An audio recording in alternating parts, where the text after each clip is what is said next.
तुम जिसको दिल से पसंद करते हो वो तुम्हारी ज़रा सी भी कदर नहीं करती, बल्कि सच तो ये है वो तुम्हें रड्डी बराबर समझती है।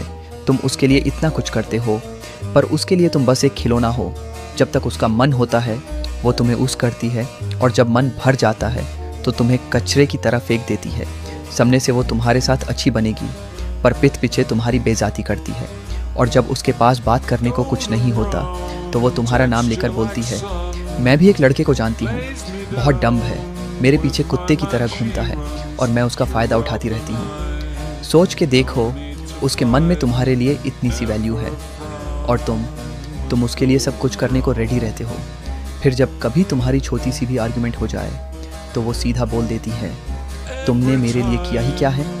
और अगर तुम बता दो कि तुमने उसके लिए क्या क्या किया है तो वो कह देती है, मैंने नहीं कहा था इतना सब करने को। उस वक्त वो गलत होके भी सही बन जाती है और तुम सही होके भी गलत, और तुम्हारे पास कोई शब्द ही नहीं बचता। तुम चुप हो जाते हो और धीरे धीरे खुद को ही ब्लेम करने लगते हो, शायद गलती मेरी ही थी, वो तो अच्छी है, वो मेरे बारे में बुरा नहीं सोचती होगी। पर रियलिटी कुछ और होती है।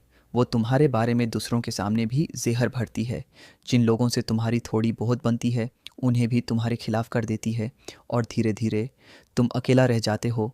लोग तुम्हें एक विलन की तरह देखने लगते हैं।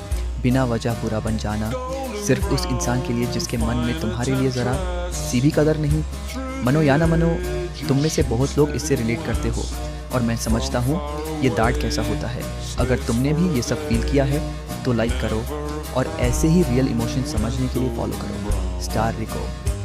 पार्ट 2 में बात करेंगे कि ऐसे इंसान से कैसे निकलना है और खुद को कैसे स्ट्रांग बनाना है।